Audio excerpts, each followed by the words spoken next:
Okay yes. So இப்போ நம்ம என்ன பார்க்க போகிறோம் அப்படின்னா, எப்படி நம்ம ரியாக்டில் இமேஜ் நம்ம பேஜில் ஷோ பண்ணுறோம் அப்படிங்கிறத. ஸோ கண்ட்ரோலோட ஷிஃப்ட்டோட பி ப்ரெஸ் பண்ணி சிம்பிள் ப்ரௌசர் அப்படிங்கிறத சர்ச் பண்ணி அதில் நம்ம யூஆரில் போட்டுக்கோங்க. Local host :5173. ஸோ அது நம்ம பேஜே லோட் பண்ணி தரோம். ஜஸ்ட் நீங்கள் RAFCE அப்படின்னு கொடுங்க. ஸோ கொடுத்த பிறகு இங்கே நான் என்ன பண்ணியிருக்கேன்னா, என்னோடய SRC ஃபோல்டருக்குள்ளே ஆசட்ஸ் அப்படிங்கிற ஒரு ஃபோல்டர் க்ரியேட் பண்ணி அதுக்குள்ளே என்னோடய logo.png நான் வச்சுருக்கேன். ஸோ இது ஒரு ரியாக்டோட லோகோ. இதை நான் இப்போ எப்படி இம்போர்ட் பண்ணலாம் அப்படின்னா, வெரி சிம்பிள். ஸோ ஓகே, எனக்கு இப்போ லோட் ஆகிடுச்சு.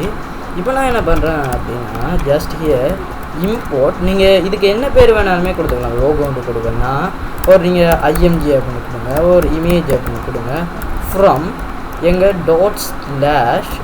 ./assets இருக்கிற logo.png நான் இதை இம்போர்ட் பண்ணுறேன்.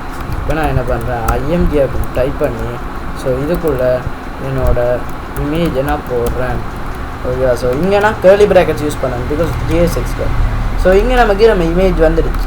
இது பேசிக்காக நீங்கள் அப்லோட் பண்ணுறது. இப்போ ஒரு 5 லைன் ஃபோல்டர், இப்போ நீங்கள் ஒரு 1000 இமேஜ் வச்சுருக்கீங்கன்னா இதுக்கு 1000 லைன் எடுத்துக்கிட்டு போகிறீங்க இல்லை. ஸோ அதனால் 5 லைன் ஃபோல்டர் ஸ்ட்ரக்சரை மேனேஜ் பண்ணுறதுக்கு index.js அப்படின்னு க்ரியேட் பண்ணிவிட்டு எக்ஸ்போர்ட் டிஃபால்ட் ஆஸ் லோகோ ஒரு லோகோன்னு நான் பேர் கொடுத்துருக்கேன் ஃப்ரம் ./logo.png. ஓகேவா? ஸோ நான் இங்கே இந்த லோகோவை இங்கே எக்ஸ்போர்ட் பண்ணியிருக்கேன். ஸோ இங்கே வச்சு ஓகேவா? ஸோ இப்போ நான் என்ன பண்ணுறேன், ஜஸ்ட் இதை ரிமூவ் பண்ணிவிட்டு திருப்பி என்டர் அடிக்கேன். அண்டு ஸோ இங்கே வரல பிகாஸ் இமேஜுங்கிற நிறையவே இருக்குது. So import logo. So logo from assets. So அதை டீஸ்ட்ரக்சரிங் பண்ணி எடுத்துருக்கோம். ஓகேவா? ஸோ இப்போ நான் ரன் பண்ணுறேன். இப்போ எனக்கு இருக்குது கரெக்டாக. இப்போ ஒரு 1000 இமேஜ் வேணுன்னா நீங்கள் என்ன பண்ணலாம், இங்கே நீங்கள் எல்லாத்தையும் இம்போர்ட் பண்ணி போட்டு ஃபைனலாக நீங்கள் என்ன பண்ணலாம், ஒவ்வொன்றையும் அங்கே நீங்கள் கம்மா போட்டு கோட் பண்ணிக்கலாம். ஸோ இதனால் இப்போ ஒரு 1000 இமேஜ் இருக்குன்னா 1000 லைன் நம்ம கோட் பண்ணுறத ஒரே லைனில் நம்ம சுருக்கிடுறோம். ஸோ இதுதான் பேசிக்காக நீங்கள் இமேஜ் எப்படியோ உங்கள் பேஜில் அப்லோட் பண்ணுறாங்கிறது.